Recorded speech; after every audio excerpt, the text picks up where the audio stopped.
Little girl texted, "He's beating my mama," to wrong number. Mafia boss replied, "Give me 10 minutes." The message arrived at 11:47 p.m., a single vibration on the encrypted phone that only received communications from his inner circle, orders worth millions, and occasionally death threats. But this one was different. It was from an unknown number, a child's number. "He's beating my mama, please help." Alessandro Moretti stared at the screen.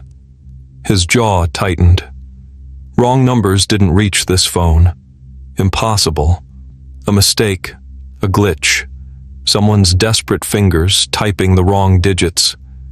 Then a second text appeared, shorter, more desperate. "There's so much blood, I'm scared." Alessandro's hand froze over the delete button. He had orchestrated violence. He had ordered executions. He had watched men beg for mercy without blinking.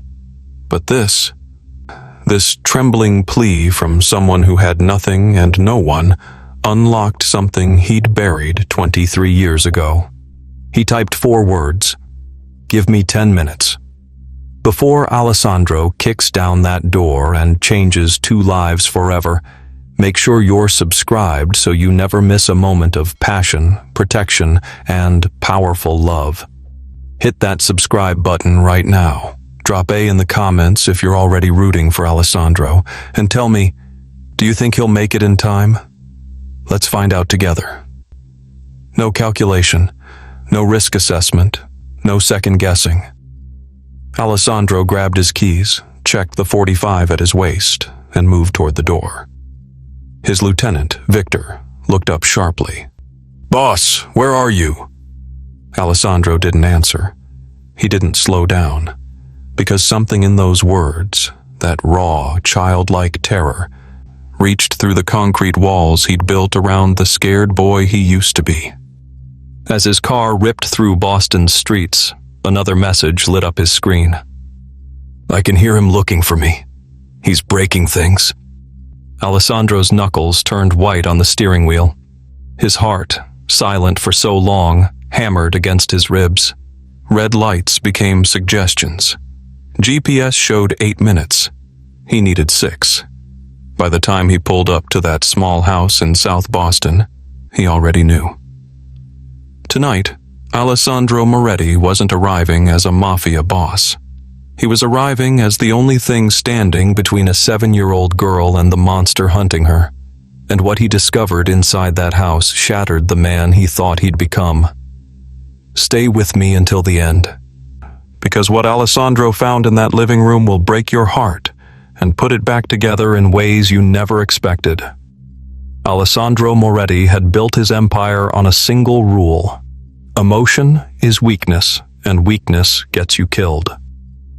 Alessandro Moretti didn't blink when Marco Ricci placed the ledger on the table between them. The restaurant had been cleared, his men stationed at every exit, the kitchen staff sent home early. Just Alessandro, Marco, and the truth neither man wanted to acknowledge aloud. "The shipments from the harbor," Marco began, his voice steady despite the sweat beading at his temples. "There's been confusion about jurisdiction." Confusion. Alessandro let the word hang in the air like cigarette smoke. He leaned back in his chair, his movements unhurried, deliberate. "You've been operating in my territory for 3 months, Marco. That's not confusion.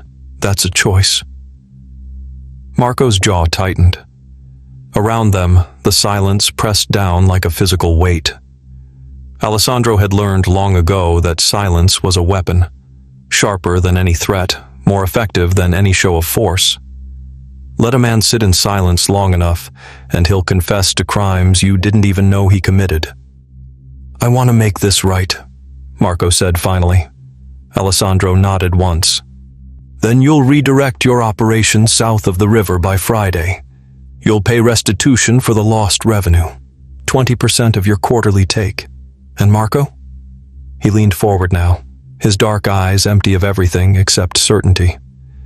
"You'll remember that I could have ended this conversation very differently." Marco left within minutes. No raised voices. No violence.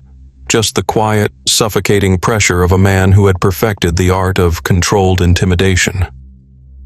Later, as his younger soldiers celebrated the resolution at a bar across town, Alessandro sat alone in his office. One of them, a kid barely 25 with more ambition than sense, had asked him earlier how he stayed so calm, so focused. "Emotion is a liability," Alessandro had told him, the same words he'd repeated countless times to countless young men who thought passion made them powerful. Master it, or die by it. It was the foundation of everything he'd built. While other bosses made catastrophic mistakes, wars started over wounded pride, territories lost because of misplaced loyalty, empires crumbling under the weight of unchecked greed, Alessandro made decisions based purely on tactical advantage. Cold, calculated. Perfect. His inner circle respected him for it. They feared him for it too, but none of them truly knew him. And that was exactly how Alessandro wanted it. To be known was to be vulnerable. To be vulnerable was to be destroyed. When his phone buzzed with Haley's text, he slipped behind the wheel of his car and began driving toward the address she'd sent. The city lights blurred past his windows, but Alessandro didn't see them. He'd perfected the art of presence without awareness, his mind a locked vault. Never think about the past. That was his only other rule besides mastering emotion. The past was a wound that didn't heal. It festered. It poisoned. So Alessandro had buried it under concrete and steel, becoming someone else entirely. Someone who felt nothing. Someone who survived. Alessandro's Aston Martin carved through Boston's arteries like a surgical blade. But for once, precision wasn't enough. The GPS mocked him with cold mathematics. 12 minutes to destination. He needed 10. 2 minutes, the difference between intervention and aftermath. Red lights became suggestions. Yellow lights, invitations. His foot pressed the accelerator with the same surgical control he applied to billion-dollar acquisitions. But his mind, that fortress of calculated calm, was beginning to crack. The phone buzzed against the leather console. Alessandro's eyes flicked down for a fraction of a second. I can hear him looking for me. He's breaking things. His jaw set like concrete. Without lifting the phone, he activated voice text, words clipped and urgent as he wove between a taxi and a delivery truck. What's your name? 3 seconds of silence. 3 seconds where Alessandro's mind conjured every nightmare scenario his wealth and power couldn't prevent. The response arrived in a small, trembling voice that the text-to-speech somehow couldn't sanitize. Haley. I'm 7. Alessandro's knuckles drained of color against the steering wheel. 7 years old. The number detonated in his chest like a shaped charge, precisely aimed at the vault where he'd buried the past 23 years ago. The Aston Martin swerved slightly, the first imprecise movement Alessandro Moretti had made in a decade. He was 22 again, frozen at the top of the stairs in their cramped apartment, the smell of whiskey and rage rising like toxic fumes from below. His mother's voice, sharp with terror disguised as command. Alex, stay in your room. But Alex hadn't just stayed in his room. He'd retreated further, into the closet, behind the winter coats that smelled of mothballs and his own cowardice. His hands had pressed against his ears, trying to block out the sounds, the shouting, the breaking furniture, the terrible thud of his stepfather's fist finding flesh. His mother's cry abruptly cut short. He'd told himself he was calling 911. His phone was in his hand. The numbers were right there, but his fingers never moved. 7 minutes. That's how long he'd cowered in the darkness. 7 minutes of violence he'd later learn had fractured his mother's orbital bone, broken 2 ribs, and shattered something in her spirit that never quite healed. 7 years old. 7 minutes. The synchronicity felt like God's sick joke. Alessandro's foot pressed harder on the accelerator. The GPS recalculated. 9 minutes to destination. Not good enough. The engine roared in agreement as he blew through an intersection, horn blaring, close enough to a commuter bus that he could see the driver's startled face. Tonight, there would be no closet. No paralysis. No more 7. The night his mother died, Alex Moretti was 22 years old and hiding in a closet like a child. He heard the first crash from downstairs, furniture splintering against the wall. Then his mother's voice, high and desperate, pleading with Frank to calm down. Alex's stepfather had always been a powder keg, but something was different that night. The rage in his voice wasn't just anger. It was murderous. Alex sat frozen on the floor of his childhood bedroom, his back pressed against the closet door. His phone was on the nightstand, less than 10 feet away. He could see it through the crack in the door.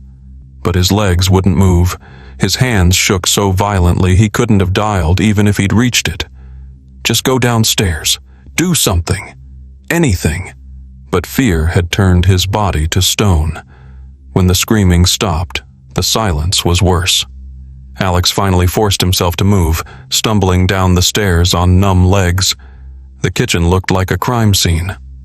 Blood pooled on the linoleum floor, spreading slowly toward the refrigerator. His mother lay in the center of it, her face pale, her breathing shallow and wet. Frank was gone. "Mom." Alex dropped to his knees beside her, his hands hovering uselessly over her body. He didn't know where to press, where to stop the bleeding. There was too much of it. Her eyes found his face. Even dying, she was still trying to comfort him. Her hand lifted, trembling, and touched his cheek. Her fingers left a smear of blood across his skin. "Promise me, Alex." Her voice was barely a whisper. "Never let fear control you. Protect the ones who can't protect themselves. Promise me." "I promise," Alex sobbed, gripping her hand. "I promise, Mom. Please don't." But she was already gone. Her eyes stayed open, staring past him at nothing. The ambulance arrived 8 minutes later. The police followed. A neighbor had called when they heard the screaming. 20 minutes too late. After the funeral, Alex disappeared. He spent the first month in a haze of rage and self-loathing. Every time he closed his eyes, he saw his mother's blood. He felt the weight of his own cowardice crushing him. He had been right there, right upstairs. And he had done nothing. He made himself a promise in the dark of his empty apartment. Never again. Alex trained himself into something unrecognizable. He learned to fight until his knuckles bled. He studied manipulation, intimidation, control. He entered the criminal underworld not for money but for power, because power meant never being helpless again. Power meant never freezing when someone needed him. Alex Moretti, the scared kid who hid in closets, died with his mother. Alessandro Moretti was born in his place, and that promise? The one about protecting people who couldn't protect themselves. He buried it 6 feet under with the woman who had asked him to make it. Alessandro's phone vibrated against his palm, and he read the words that made him press harder on the accelerator. "Haley, keep talking to me. Tell me about your mama." He needed her voice in the darkness, needed to know she was still there, still breathing, still fighting. The response came slowly, each letter a small victory. "Her name is Ashley. She works at the diner. She makes me pancakes with smiley faces." Alessandro could picture it. A worn Formica counter, the smell of coffee and bacon grease, a little girl swinging her legs on a cracked vinyl stool. Ordinary moments that meant everything. "What else?" he typed, watching the road blur past while simultaneously counting the seconds until her next message. Each word she sent was a thread connecting them across the miles, proof that she hadn't given up, that she trusted him to come. The next text made his blood freeze. I hear him on the stairs. He's calling my name, but not nice like Mama does. His fingers flew across the screen. Where are you hiding? In my closet. Behind the clothes. The closet. Alessandro's chest constricted, and suddenly he was 7 years old again, pressed against the back wall of his own closet, breathing in the smell of mothballs and his mother's perfume, listening to heavy footsteps getting closer. He'd hidden then. He'd stayed silent. He'd survived. But he'd never saved anyone. Not this time. This time, he wouldn't hide. This time, he would be the one breaking down doors. The GPS glowed coldly. 8 minutes. Too long. Far too long. Alessandro ran the red light at Chambers Street, tires screaming as a taxi horn blared behind him. His heart, that organ he'd spent 20 years teaching not to feel, slammed against his ribs like it was trying to escape. Fear, rage, determination. Emotions he'd locked away were flooding through him, drowning him, and he welcomed it. The walls he'd built so carefully were crumbling, and he let them fall. 7 minutes. His phone lit up again. He found my hiding spot. He's coming. Then nothing. Alessandro's fingers stabbed at the screen. Haley, answer me. He watched the message deliver, watched the screen stay blank. No typing indicator. No response. Haley. Silence. 6 minutes. His hands were shaking. Actually, shaking. For the first time since he was 19 years old and holding his mother's hand as she died. He gripped the steering wheel harder, but it didn't stop the trembling. The phone sat dark and mocking in the cup holder. 5 minutes. The city lights streaked past like tracer fire. Alessandro's foot pressed the accelerator to the floor. 5 minutes could be a lifetime. 5 minutes could be too late. 5 minutes was the difference between saving her and finding another ghost to haunt his already crowded conscience. The phone stayed silent. The closet had been found. And Alessandro drove faster. Alessandro's Maserati rolled to a stop in front of a house that looked like it had given up on life years ago. Peeling paint, crooked shutters, a dying lawn choked with weeds. But the lights were on inside, and the front door hung open like a silent scream into the night. He killed the engine, drew his Beretta, checked the suppressor with practiced efficiency. Every movement was mechanical now, honed by years of survival in a world where hesitation meant death. The polished businessman was gone. What stepped out of that car was something older, something forged in blood and violence. Alessandro moved toward the entrance like a shadow, his footsteps silent on the cracked walkway. The door creaked as he pushed it wider. The smell hit him first, cheap whiskey, sweat, and the metallic tang of blood. The living room looked like a bomb had gone off. Overturned furniture, shattered glass glittering across the floor like broken stars. And in the center of it all, a woman lay crumpled on the ground, her face so swollen and bloodied it was barely recognizable as human.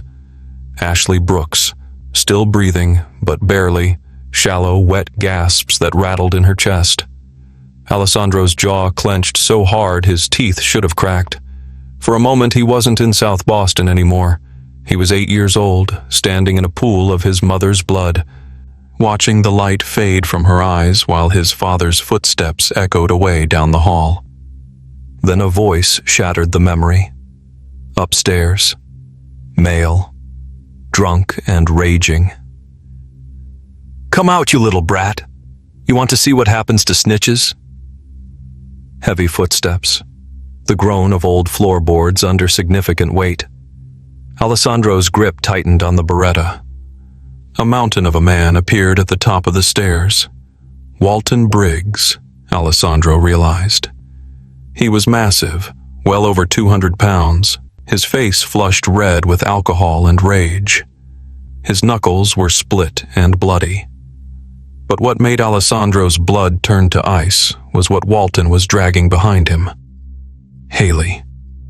The little girl was sobbing, terror written across her face, her small arm caught in Walton's meaty fist. Her unicorn pajamas were torn. There was a bruise already forming on her cheek. Walton hauled her down the stairs like she was nothing more than a bag of trash, his other hand raised, ready to strike. Then he saw Alessandro. Walton froze mid-step. His eyes narrowed with drunken confusion. "Who the hell are you?" Alessandro raised the Beretta. His voice, when it came, was colder than the grave. No emotion, no hesitation, just the promise of death wrapped in 4 simple words. The person she texted. Alessandro's grip on Walton's collar was iron as he hauled him upright and slammed him against the wall hard enough to crack the drywall. Walton's breath came in ragged gasps, his earlier bravado evaporating like morning dew under a blowtorch.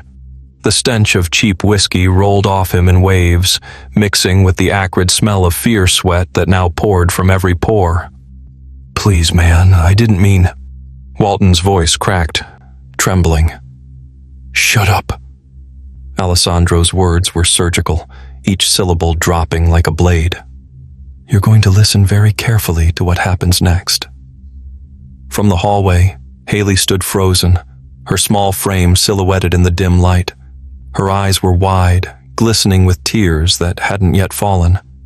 She'd stopped screaming, but her hands were pressed against her mouth, her whole body shaking. Alessandro could feel her watching, could sense the weight of her innocence bearing down on him like a physical force. He wanted to pull the trigger. God, how he wanted it. Every fiber of his being screamed for it. This man had put his hands on Elena, had terrorized a child, had broken something sacred and pure. One squeeze of the trigger, and the world would be cleaner, lighter, better. But Haley's voice echoed in his mind. Don't hurt him more. Not a plea for mercy toward Walton, but a child's desperate wish to be spared from witnessing more violence, more trauma, more darkness in a life that had already seen too much. Alessandro's jaw clenched so hard his teeth ached. His finger trembled on the trigger for one more heartbeat before he slowly lowered the gun. Not because Walton deserved mercy, not because justice didn't demand blood, but because Haley deserved not to carry the weight of watching a man die in her living room. He leaned in close to Walton's face, close enough that the bastard could see every ounce of restrained violence in his eyes. You're going to pack a bag. You're going to leave this house tonight and never come back. If I ever hear you've contacted Elena or Haley, if I ever even hear your name in the same sentence as theirs, what almost happened here will seem like a mercy. His voice dropped to barely a whisper. Do you understand me? Walton nodded frantically, his face pale as chalk, tears streaming down his cheeks. Alessandro released him with a shove that sent him stumbling. You have 10 minutes. Move. Alessandro's voice dropped to a whisper that somehow felt louder than any shout. You have 12 hours to leave Boston. He leaned closer and Walton could smell expensive cologne mixed with something darker, the scent of absolute power. You will never contact Ashley or Haley again. Not a call, not a text, not a letter slipped under a door at 3 a.m. when you're drunk and lonely. Walton tried to nod, but Alessandro's hand shot out, gripping his jaw with bruising force. I'm not finished. Alessandro's eyes were black in the dim light. You will never raise a hand to another woman or child, because here's what you don't understand about men like me. We have connections everywhere. Every city, every state, police departments, hospitals, shelters. If your name ever appears in another domestic violence report, I will know about it before the ink dries. He released Walton's face only to grab his phone from the counter. The screen lit up with notifications, texts from friends asking if he'd taught that bitch a lesson. Alessandro's lip curled in disgust. Smile for the camera. The flash went off twice, capturing Walton's swollen face, his split lip, the fear in his eyes. Then Alessandro was pulling out Walton's wallet, photographing his driver's license. His credit cards, everything. What are you... Insurance. Alessandro pulled up the voice recorder. Now, tell me what you did tonight. I don't... The punch came so fast, Walton didn't see it. His head snapped back, fresh blood filling his mouth. Tell me what you did to Ashley. The word tumbled out. The slap. The punch. The way she'd begged. The way Haley had screamed. Every ugly, shameful detail recorded in Walton's own shaking voice. Alessandro stopped the recording and pocketed the phone. If anything happens to Ashley or Haley, a mysterious accident, a house fire, anything, these go to every gang, every crew, every precinct in the country. You'll have nowhere to run, nowhere to hide. Do you understand? Walton nodded, tasting copper and defeat. Alessandro dragged him to his feet and toward the door. Walton's legs barely worked. But Alessandro showed no mercy, hauling him through the living room where Haley's toys still lay scattered on the floor. The night air hit like a slap. Alessandro threw Walton into the street with casual brutality. Walton landed hard on the asphalt, skinning his palms. 12 hours. Alessandro checked his watch, a Patek Philippe that probably cost more than Walton made in a year. I'm watching the clock. Walton scrambled to his feet and stumbled away, not daring to look back. His shadow stretched long under the streetlights, broken and pathetic. Alessandro stood in the doorway until Walton disappeared around the corner. Only then did he turn back to the house, his expression softening as he climbed the stairs toward the bedroom where Ashley and Haley waited. Alessandro's fingers pressed against Ashley's wrist, finding the weak but steady pulse beneath her pale skin. Blood still seeped through the makeshift bandages, staining his expensive suit jacket that now served as her pillow. His encrypted phone was already back in his pocket, Dr. Tran's promise of 30 minutes echoing in his mind. He didn't hear Haley approach until she was right beside him, her bare feet silent on the worn carpet. She clutched a threadbare stuffed bear to her chest, its one remaining eye watching him with the same intensity as the child who held it. Her voice was small but unwavering when she spoke. Why did you come? You don't know us. Alessandro looked up at this 7-year-old girl who had faced down monsters with more courage than most of his soldiers. She deserved more than comfortable lies. He deserved to finally speak an uncomfortable truth. A long time ago, he began, his voice rougher than usual. I made a promise to someone very important. She asked me to protect people who couldn't protect themselves. He glanced at Ashley's unconscious form, then back to Haley. I forgot that promise for a while, but you reminded me. Haley's lower lip trembled, her eyes glistening in the dim light. What was her name? Maria. The name felt foreign on his tongue after so many years of silence. Maria Moretti. She was my mother. The child processed this with a solemnity beyond her years. Then, slowly, deliberately, she reached out and took his hand that had broken bones and pulled triggers without hesitation, that had signed death warrants and counted blood money, his hand that still bore traces of Stephen's blood beneath the fingernails. Her small fingers wrapped around his completely, trusting him with an innocence he'd forgotten could exist. Your mama would be proud of you, Haley whispered. The words hit Alessandro like a physical blow. Something cracked open inside his chest, something he'd sealed shut when he was 14 years old, standing over his mother's grave while men in expensive suits discussed territory and revenge. The burn started behind his eyes, unfamiliar and unstoppable.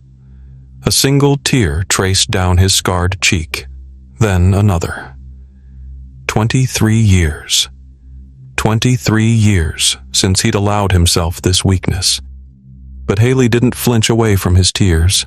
She squeezed his hand tighter, her tiny bear pressed between them like a benediction. Outside, tires screeched to a halt. Dr. Tran had arrived early, her medical bag already in hand as she rushed toward the building. But for one more moment, Alessandro Moretti, killer, kingpin, monster, allowed himself to be simply human, his hand held by a child who somehow saw past everything he'd become to the boy who'd once made a promise to his dying mother. 6 months had passed since that night, and Ashley Brooks had healed. Mostly. The bruises had faded, the ribs had mended, but some scars ran deeper than skin.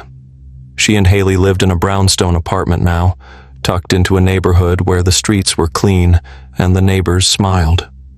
Ashley never asked who paid for it. She knew better than to ask questions when miracles arrived wrapped in expensive paper. She worked at a better diner now, one with decent tips and customers who kept their hands to themselves. What she didn't know was that Alessandro's people made sure of it. Men in dark suits occasionally stopped by for coffee, their presence a silent warning to anyone who might think about causing trouble.